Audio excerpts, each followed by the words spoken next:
All right, hello everyone. Welcome back once again. We have our next lecture in our series on the American Revolution. Today we are going to be taking a look at the beginning of the fighting. As John Adams once said, he believed that the revolution had occurred already in the hearts and minds of the people by this point, but today we are going to begin with April 19th, 1775, with the first shots of the American Revolution being fired at Lexington and Concord. So, I guess I would ask you guys before we get into this, always reflect on, the perspective that we have today on these events. This is a real war in which, families were torn apart. Men, women, and children are going to be dying in this war. I think sometimes we have a tendency to romanticize war, but we always need to remember that, every soldier that is downed, every family that has their home burned, it was just as real to them as it would be to us today. So always have a little bit of perspective as we go through and talk about it. It's not just statistics, not just numbers. These were events happening to real people, and I think it's important to recognize that instead of just romanticizing the violence. So by this point, obviously, it had gotten to the point that neither side really felt like they could reconcile. Last lecture, we talked a lot about how both sides had reached the point where the complete philosophies of government were completely different by this point. 100 year of development in the colonies had led them to becoming more independent and democratic, whereas the British still felt as if they were the sovereign power. So, enough backlog. Let's go ahead and jump into the lecture itself and talk about what exactly happened that day that led to the fighting. So once again, we are going to start our story in Massachusetts. Massachusetts is, of course, the hotbed of revolution. We saw all the events that happened in Boston, the response from Britain with Massachusetts. We saw how, they had dismissed the legislature and, really coming down hard on Massachusetts. So it makes sense that this is where the war itself would begin. So our story is going to begin here in Boston, okay, where we've seen the massacre, where we've seen the most fierce patriots and revolutionaries that have really gotten this message across the colonies. So the main fighting will take place in some cities that are a few miles away called Lexington and Concord, but the story does begin here in Boston. Back up to April 14th, 1775, and British General Pitcairn is sent by the governor of Massachusetts. Remember our last lecture, we talked about how General Thomas Gage had been selected by the Crown, by Parliament, to become governor of Massachusetts. He was a veteran that had a lot of war experience, so this is a military man that is in charge, really in charge to put down this rebellion. Well, he sends secret orders to basically stop this rebellion at all costs. Now, at the time, there are about 5,000 British troops that are stationed around Boston, and what Gage decides to do is to arrest the leaders of this Congress that had formed, right? So he's going after the elected representatives of Massachusetts. That was kind of goal number one. Elect the men that are responsible for organizing this rebellion. And those are some of the most famous names that we talk about today. John Adams was one of these that was targeted. Samuel Adams, another one. So these guys, Hancock, these guys are on the run, trying to avoid British arrest at this point. So there are 5,000 British troops in Boston, and they are sent to not only arrest the leaders of this rebellion, but they are also on a mission to take over the militia's supply depot. Now, that is located in a city called Concord, and it's about 20 miles away from Boston. So it's going to be a pretty good march that it's going to take them to actually get to this supply depot. Now, as you can imagine, of course, all the stories that you've probably heard through childhood and everything about warning, that the British are coming. There was a kind of warning system that was in place, and I'll get into what kind of the ins and outs of that were. It was called alarm and muster. We'll get to that here in a second. But the first alarm went out from a place called the Old North Church on the northern side of Boston there. There's a church, and it still stands today. You can see it with a very tall steeple that would allow for, if a lantern was placed in that steeple, you'd be able to see it for miles, right? And even across the harbor there in Boston. So this was kind of the center point of the first warning. So fast forward to April 18th, 1775. Gage and you have about 700 redcoats that are gathering in Boston Common. And Boston Common's kind of a big park area, okay, big open space. And that's kind of where the British had set up camp. And they organized early in the morning on April 18th. And these 700 soldiers set out for Concord. Now, local patriots do get wind of the plan, and they put up a signal in the Old North Church, one if by land, two if by sea, and this alarm does notify an organization, kind of a secretive organization called the Committee of Safety. Okay, that is what they call themselves, the Committee of Safety. They knew that when they saw these lanterns that they needed to take routes, predetermined routes through the countryside to basically notify the colonists that the soldiers were on their way. I'm actually going to pause really quick, and I want to go to this map because I think this is a great map showing you exactly what's happening here, and I'll go back to the notes here in a second. So you have here, in the bottom right, you have Boston, the old town of Boston. You can see where that Old North Church is located. Across the harbor there, you have Charlestown, where you have Paul Revere stationed. He's waiting to see this signal. He finally sees it, does go off, and begins that infamous ride. But it wasn't just him, and we'll talk about that. Dawes was also taking his own separate route. But you'll notice that the British on April 18th, you can see there that little image, their boat in the water. They are crossing the harbor by boat, and they are going to be marching through Cambridge, all the way through those tiny towns to get to Concord. That's the ultimate goal. So just kind of keep this in mind. When that signal goes out, it sparks that committee to go notify these small towns. So you'll see William Dawes in the bottom left. Okay, he takes kind of a more roundabout way, notifying those to the west, and Revere is going to the north. So let me go back to the notes here, and let's talk about what else is happening here. So what has just been engaged is called the alarm and muster system. And this was a system developed by the colonists to spread news. And this had been created during the French and Indian War, but it was highly effective. In fact, it was so effective that people 25 miles away from Boston were aware that the British had landed in Cambridge before all the soldiers had even gotten off the boats. Okay, so 25 miles away, this is a time before telegraph, phones, all that stuff. So, to have this network in place, this system, to where 25 miles away, they are notified when these things are happening before the soldiers can even get off the boat. That is crucial in understanding how quickly the militia is able to form and why they are able to put up a resistance. And I should put an asterisk on that because they are not the offenders here. Okay, they are going to be standing in line when we get to Lexington. They are not on the open offensive against the British. I do want to make sure that is clear. But they are organized and they are forming quickly as the British are simply getting in the boat to cross the harbor. In all military endeavors, from ancient times to modern times, the ability to organize and to have fast and efficient communication is key to all military successes. The colonists would not stand a chance if this alarm and muster system was not in place. And this is one of the first ways we see that basically the home field advantage for the colonists. They have a system in place that allows them to organize much more rapidly than what the British do. Okay, so the British have crossed the harbor. They are starting to move towards Concord. And they're going to start meeting some resistance. And that first resistance takes place at the city of Lexington.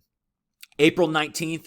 In fact, actually, I'm going to pause right here. I want to show you just a quick video. I found this the other day and just thought this was great. The guy's kind of funny. You can tell he's very into it. But this is from the American Battlefield Trust. Okay, they put out some great information. He's going to talk to you guys about Lexington and Concord and what happened there. So he does a much better job than I could. This is 4 minutes long. Okay, so I'm going to come back right after this is over and give just a little bit more detail. Enjoy. By the rude bridge that arched the flood, their flags to April's breeze unfurled. Here once the embattled farmer stood and fired the shot heard round the world. Those words by the American poet and Concord native, Ralph Waldo Emerson, get to the crux of what took place here on Wednesday morning, April 19th, 1775, when Patriot and militia units returned fire into the British across the bridge that's behind me, triggering the 8-year odyssey that would become the American War of Independence, also known as the American Revolution. Issues like taxation, representation, respect were at the core of the struggle, and nowhere more was that felt than here in Massachusetts. In early April 1775, Governor General Thomas Gage, commander and military governor of Massachusetts, decided he needed to take action to diffuse the hostile relations between the countryside and the city of Boston. At 10 p.m. on April 18, 1775, Colonel Francis Smith and his adjutant, Major John Pitcairn, lead 800 troops west from Boston, objective Concord. Seize the weapons, seize the munitions, return them to Boston, and put an end to colonial hostility. By 5 o'clock in the morning, they are on the verge of reaching the town of Lexington. But express riders, including Paul Revere and William Dawes, had gotten out ahead of them to spread what became known as the Lexington Alarm, arousing the countryside, raising shot, having bells rung, so that Patriot and militia and Minuteman groups could form and could react to the British presence. 70 Minutemen, under the command of Captain John Parker, gather at Buckman's Tavern in Lexington, adjacent to the Green. At 5:30, they get word that the British are in sight. Parker takes his men out of the tavern, crosses over the Green, lines his men up in 2 rows deep, 70 men total, not blocking the road, merely standing there to show their defiance and their anger and hostility. Parker was not looking for a fight. The fight, rather, came to Parker as the British troops came on, entered the Green, and faced off against Parker and his men. Parker recognized that he was outnumbered, but he did tell his men, stand your ground, don't fire unless fire upon. But if they mean to have a war, let it begin here. But a shot rings out, and nobody's sure where that shot came from. And the British instinctively fire a volley. 17 fall, either wounded or killed. By the time the British reach Concord at 9 in the morning, Patriot units, militia units, Minutemen units from towns like Acton, Sudbury, Lincoln, Bedford begin to converge here. They can see the smoke curling from the town of Concord. The British are burning the guns, the carriages that they found. They cut down the Liberty Pole. They're burning that too. But it looks to the Minutemen that the town is being fired. And it is decided to march on the town and either die defending it or die trying to defend it. At the head of the band of Minutemen that is going to march on the bridge, he turns to Isaac Davis, the 30-year-old popular captain of the active Minutemen, and asks Davis if his men are ready to take the lead. Davis says, I haven't a man that's afraid to go. The British initially hold a ridge across the river on the western bank, but as soon as they see the numbers, they know they're outnumbered, and they pull back across the bridge, tearing up planks as they retreat. As the Patriot units near the bridge, a volley breaks out, and Davis and several of his men are hit and fall. Davis mortally wounded. Shortly thereafter, dies. From the back of the line runs Major John Buttrick of Concord saying, for God's sakes, men, fire! For God's sakes, fellow soldiers, fire! And the Americans unleash a volley into the British. That's the shot heard around the world. British troops fall, and the British flee the bridge in panic, heading back to Concord. But it is going to be one hell of a return march. For the Minutemen who know the area have now raced to outflank the British and to meet them along the road that will take them back to Boston. The British are stunned. They're now being fired on by thousands of Minutemen who have converged from 27 towns, and for the next 6 hours, it is a running gunfight between the British and militia and Minuteman units, and nothing has been the same on this planet since. And so began the arduous 8-year journey of the American Revolution and War for Independence.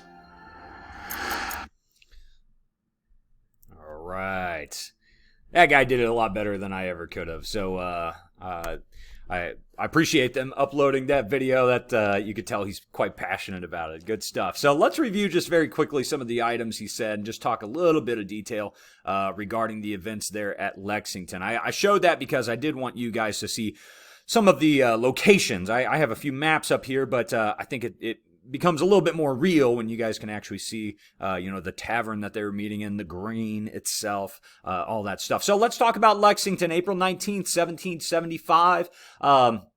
As he had mentioned, the British guards, by the time they reach Lexington, they have 238 men. They have been leaving men behind at various parts along the road at different towns. But when they get to Lexington, the first portion, about 238 redcoats, and what they find there is the Captain John Parker, okay, for the U.S. militia, or not U.S., but the Massachusetts militia, and about 70 Minutemen, okay, who are ready to could be ready to fight in just a minute's warning. 70 Minutemen are lined up on the dewy Lexington Green. It's early in the morning. John Parker, actually at the time, was seriously ill from tuberculosis when the fighting erupted. He wouldn't participate really in any other battle, and actually would be dead within a few months from the disease. But just a little side note on him.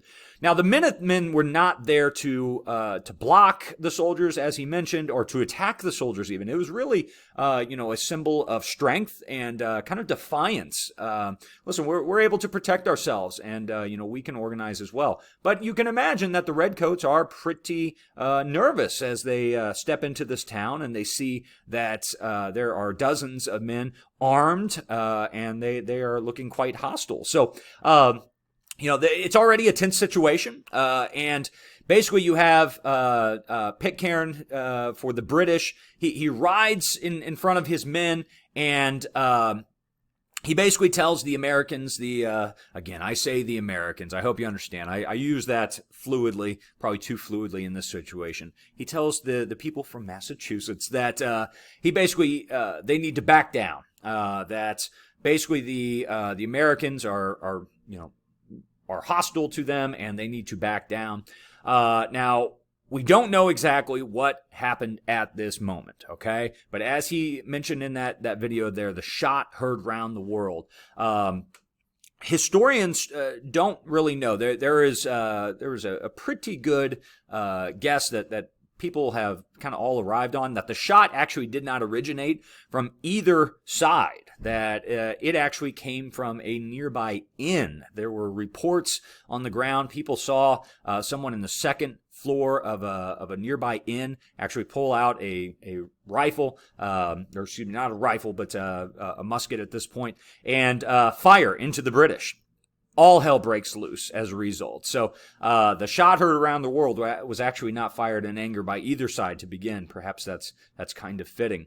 The volleys would ensue, and the Minutemen suffer the brunt of it, of course. I mean, they're going up against the most professionally trained soldiers in the world at this point. The Redcoats fire into the men in the chaos, not knowing where the shot came from. And after the initial volley ensues, you have 8 Minutemen dead and 10 wounded.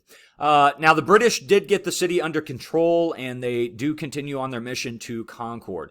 Americans, by this point, have removed most of the ammunition from Concord, and but the British are destroying what they can along the way. As he said, they're lighting things on fire. They're destroying things to try and limit this rebellion. Now, when they get to Concord, they arrive at that North Bridge, as he was lecturing from there. And the American militiamen do fire upon the British. I mean, word has already reached them about the violence that happened there at Lexington. And at the North Bridge, the military militia do fire into the British Redcoats and inflict 14 casualties. Also, just to define that term casualty. A casualty is either dead or wounded, okay? So it basically means removed from the fighting.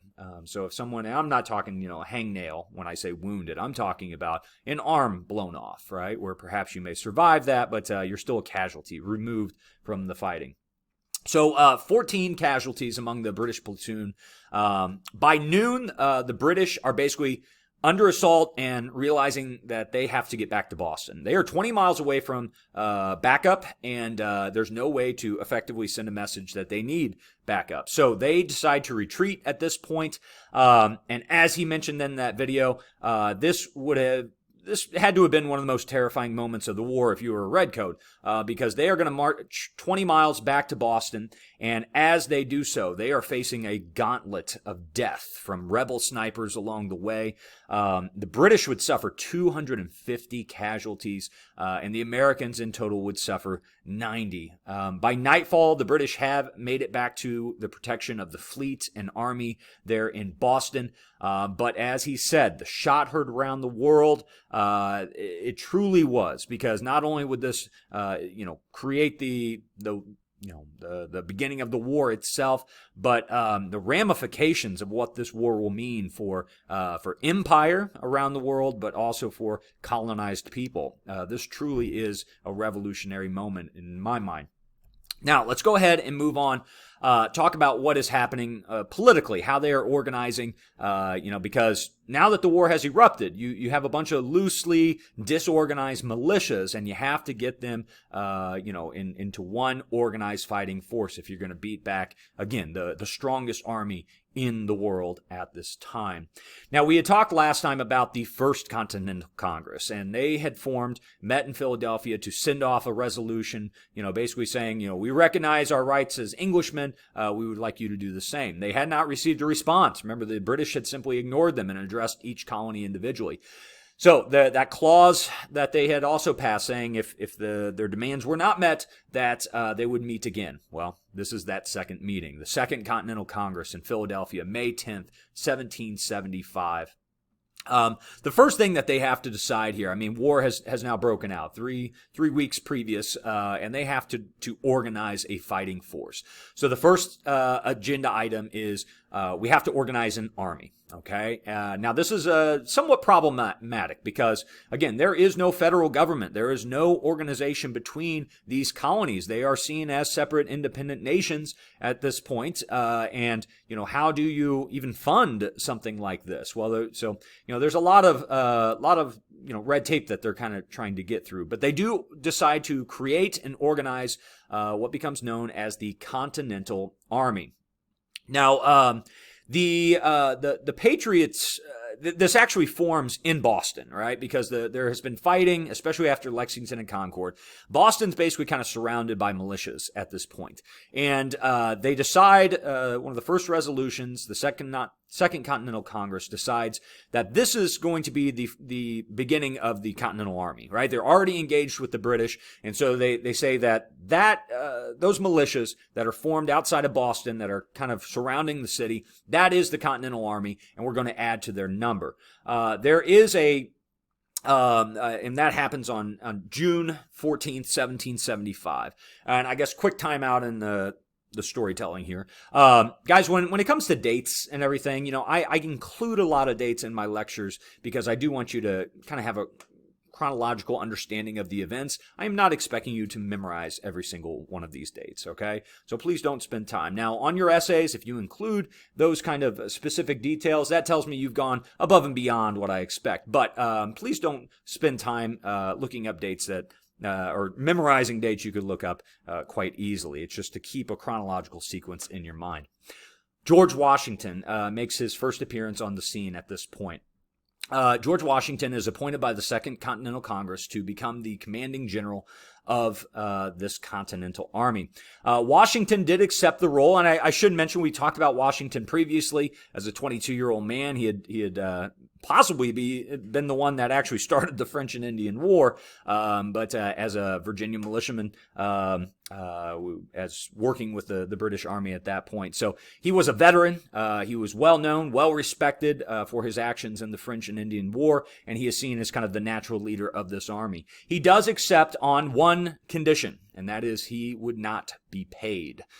George Washington, we will talk a lot more about biographic information later on, but George Washington was an extremely wealthy, the wealthiest founding father, and we'll talk about all that later on. Of course, a number of he had a large plantation, but also kind of had his hands in a lot of different industries, and we'll get to that later. So he basically said, I will do this, but I don't want to be paid, okay? We can use those funds elsewhere. So the one of the most influential Virginians here is from the most populous colony, Virginia, has taken this leadership role, and I mean this is going to be extremely fateful, because with his leadership here, I really don't know, honestly, I really don't know if we win the American Revolution if we don't have this unifying figure in George Washington. He was just not only physically different from everyone else, he was very tall. I mean, you looked at him and you understood this. I mean, he commanded a room. But he was, of course, a respected veteran. He was a fearless fighter. He was already a war hero and really had cemented his place in history up to this point. But, man, a new chapter, of course, and one that will eventually lead him to the presidency after the war itself. One interesting note was Washington actually preferred the uniforms to be red. Okay, but that's a problem when you're fighting a group of people that have red uniforms. And so even though he wanted the uniforms of his soldiers to be red, the colonial army, and this, again, kind of plays into this thought of how geography kind of defines history, of the resources in the colonies, there really wasn't a significant amount of the dye needed to make them red. But there was a significant amount of what's called indigo. And so that dye was much more abundant in America, and that is the reason our uniforms were blue in this fighting, is because of the resources that were available at the time. So just a little factoid, a little tidbit. Now, the next kind of chapter, I guess, of major fighting was the Second Continental Congress did allow part of this Continental Army to go up to a place called Fort Ticonderoga. And you can see the picture of the fort there at the bottom of your screen. On May 10th, 1775, a group known as the Green Mountain Boys, they are led by Patriot Ethan Allen of Vermont. They are going to head up with some volunteers from Massachusetts under a man named Benedict Arnold. Okay, you might recognize that name. He has not switched sides yet. He is a part of the American forces still of Connecticut, but they head up north, and they knew that Fort Ticonderoga was vastly important, not only because of its proximity to Canada. Okay, again, Canada is a colony of the British as well, but they also knew that it probably wasn't as manned. It was not, well stocked with soldiers. So this would be a key point geographically to where you could control possibly some of the waterways. But this could be a significant victory, and we knew that there were guns there. Okay, that's the biggest thing. We've declared war on Britain. Or excuse me, I guess technically we haven't even done that yet. But we really don't have any materials to fight them. And they know that if they can fight Fort Ticonderoga, that they will be able to assume the guns of Fort Ticonderoga and use them in the fighting. So they head up there. This cuts off supplies from Canada from coming in to support the British. So northern New York, they're taking this fort to try and kind of capture that. After taking the fort, they do launch an invasion of Canada. All the South Park fans out there might chuckle at that one. But we do launch an invasion of Canada. This would be one of multiple times that we have invaded Canada. And I'll hand it to them. Every time they have been able to push us back. So Canada's got up on us, I guess. But June of 1775, we do invade Canada. They are able to capture Montreal, which is right there along the border, on November 13th. Benedict Arnold and a man named Richard Montgomery, they move towards Quebec. Quebec was a much bigger city that is much further inland. But the weather starts to, again, November up in Canada. You can imagine what the weather is going to be doing. They basically had a major snowstorm come through. And facing the fact that the British were resupplying, were reinforcing this area by a general named Burgoyne. Okay, and I would write that name down. We are going to see his name quite a bit. General John Burgoyne of the British side.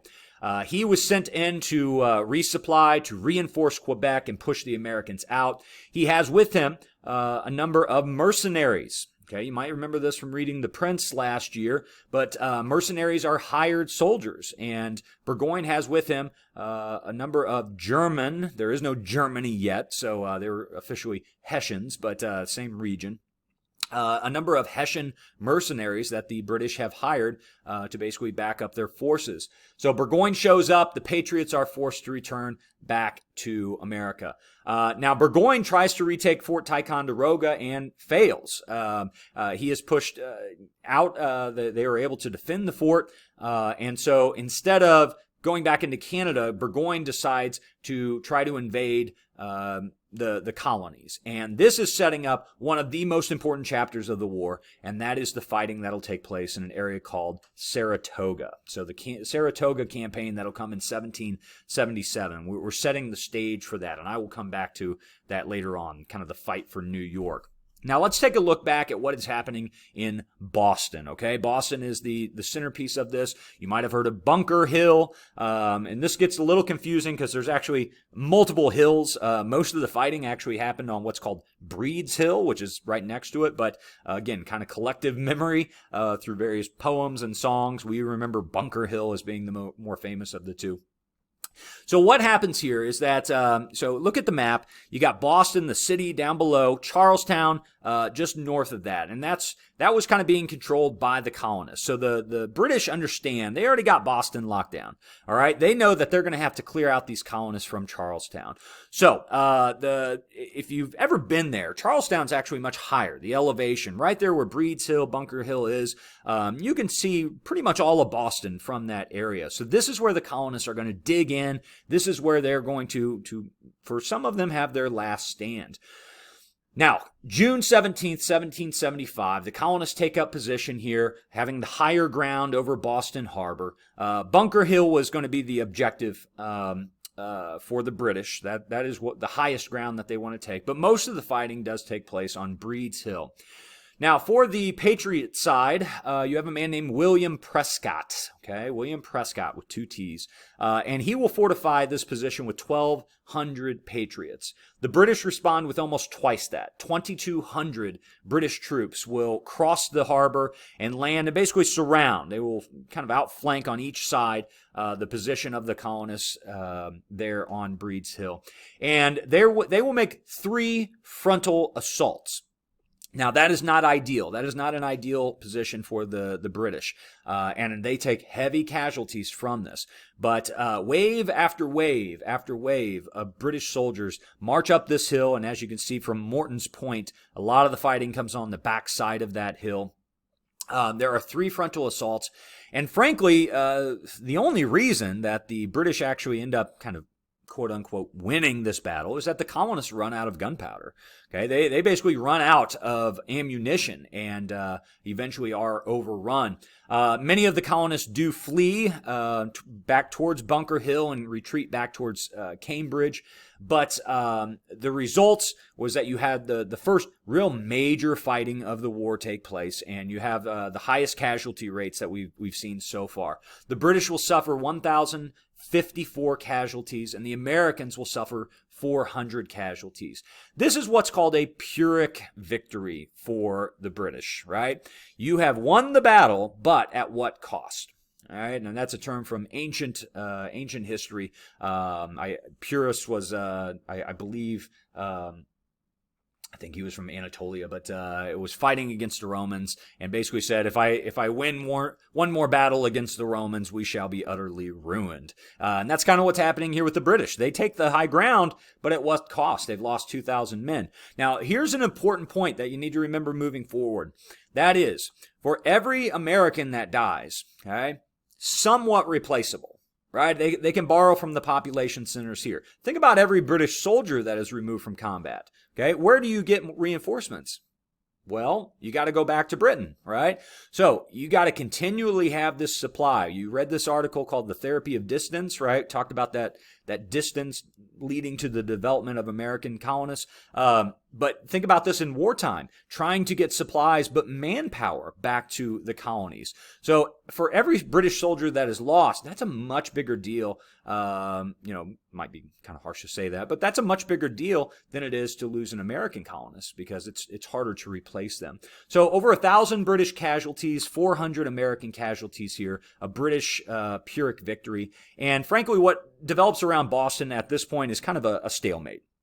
The British will hold Charlestown and Boston, but the American militia and Continental Army kind of set up a defensive line around that, and there's really a stalemate from this point on. Now let's talk about what is happening with the Second Continental Congress. Okay, back in their meeting, they're not necessarily all in at this point. I find this pretty interesting that even by this point in the fighting, where you've already had Bunker Hill, you've already had Lexington and Concord, they are still trying to reach a peace settlement. And on July 5th, 1775, they will send really one of the last opportunities for peace, called the Olive Branch Petition. Now, this Olive Branch Petition, this might actually kind of surprise you, because it opens up and it actually, the first thing it asserts is the loyalty to the king. Okay, it basically says that, we are begging you to restrain hostilities. We don't want this war. Now, keep in mind, this is the same Continental Congress that had just authorized the invasion of Canada. So you have to wonder, how much they're actually wanting the king to, accept this, right? So it's like we're going to continue to fight the war, but we're going to rally and say, hey, listen, we don't want to fight this war. So, if you're the king, you're saying, wait a second, I'm not going to believe this petition because you're invading my other colonies, right?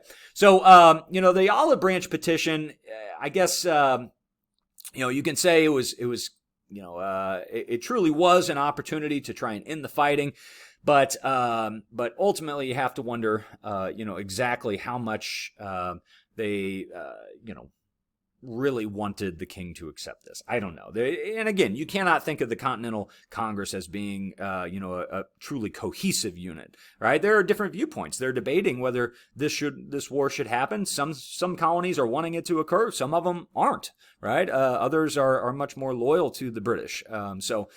Especially down south, the South Carolinians in particular, they're not wanting to fight for independence. They're continually pushing back against this. So, whereas others like Massachusetts, as you can imagine, I mean, they are all in. They want the British gone. All right. Well, the next resolution that they arrive at is called the Declaration of the Causes and Necessity of Taking Up Arms. So right after they push out this Olive Branch Petition, they do write this resolution, this declaration of why they have taken up arms. So first of all, they denounce the attacks at Lexington. Now, what's interesting is they do reject the idea of independence. Okay, they are not declaring independence. They want the British to know, listen, we are still Englishmen. Okay, we reject this idea of independence for now, but here is why we had to take up arms, and reaffirming the colonists' purpose that this fight is about their rights. And in fact, they even use the verbiage, that they are fighting for rights rather than to submit to slavery. And that is their words, not mine.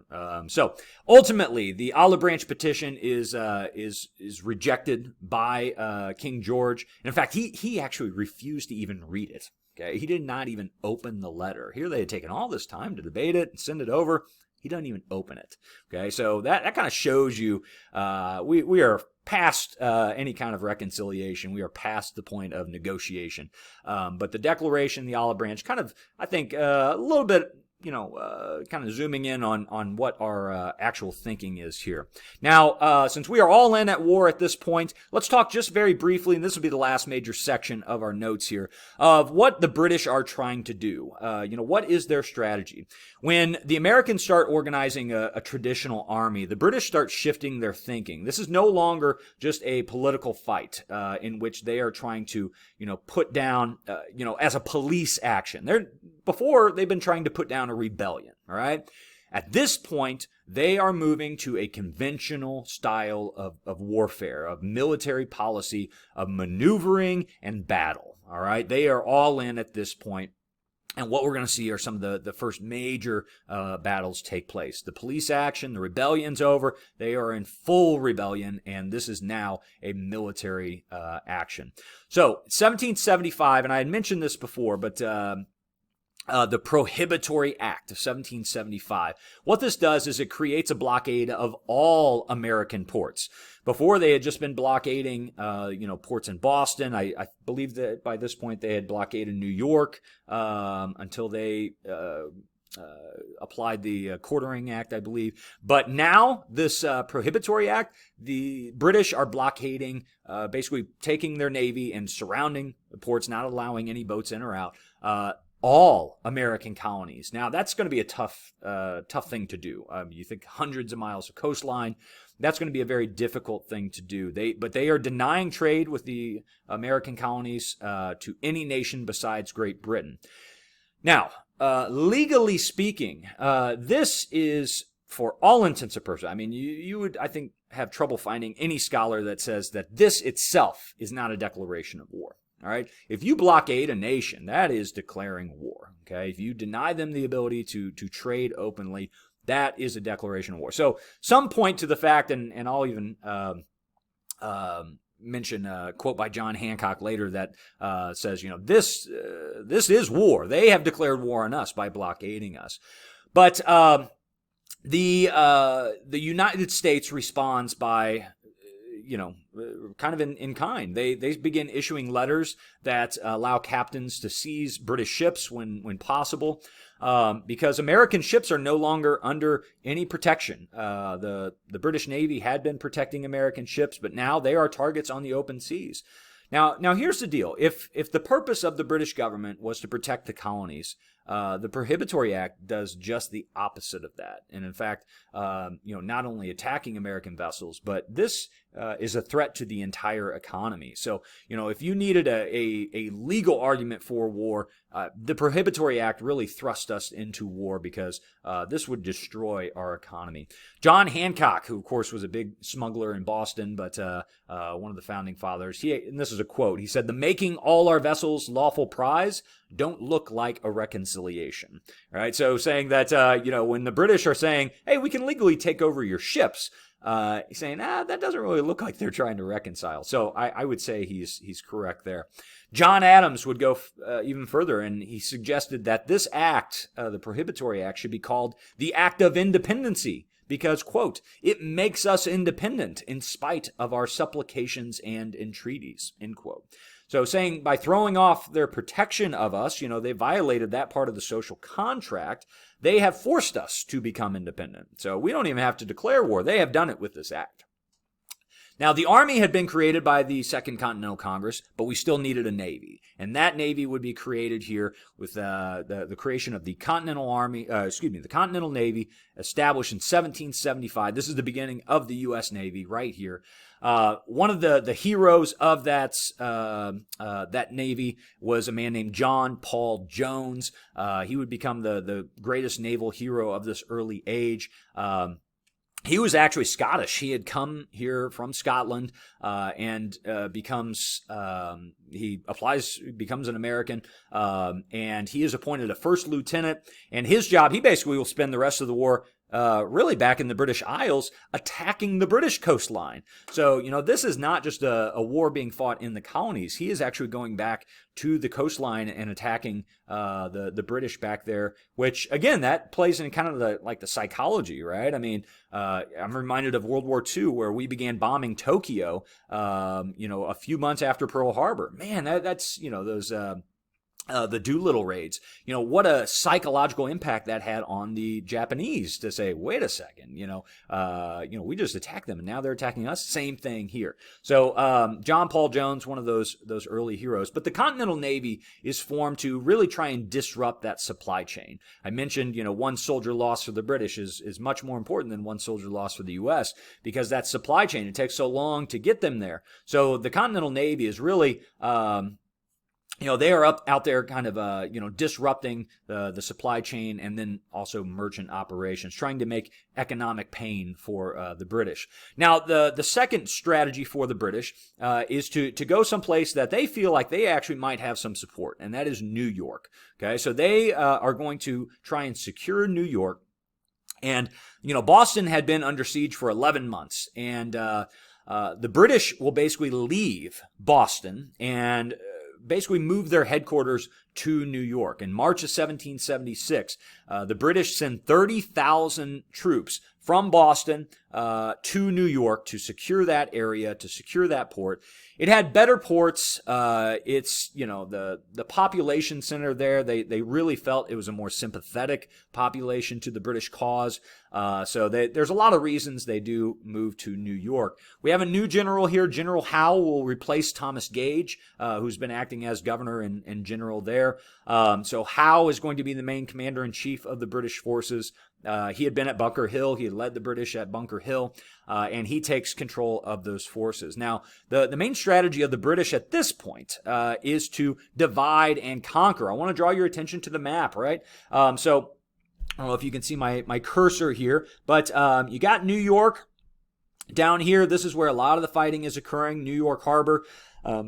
Excuse me. So the British are taking this location. Now, this is almost smack dab in the middle of those northern colonies, right? If you're the British, if you can divide this area, you can conquer the northern part, you can conquer the southern part, you divide the power of the colonists to respond. So it's a classic, ancient strategy that the British employ here of dividing and conquering, cutting off the New England colonies, and ultimately their goal is to try and defeat Washington in a decisive battle.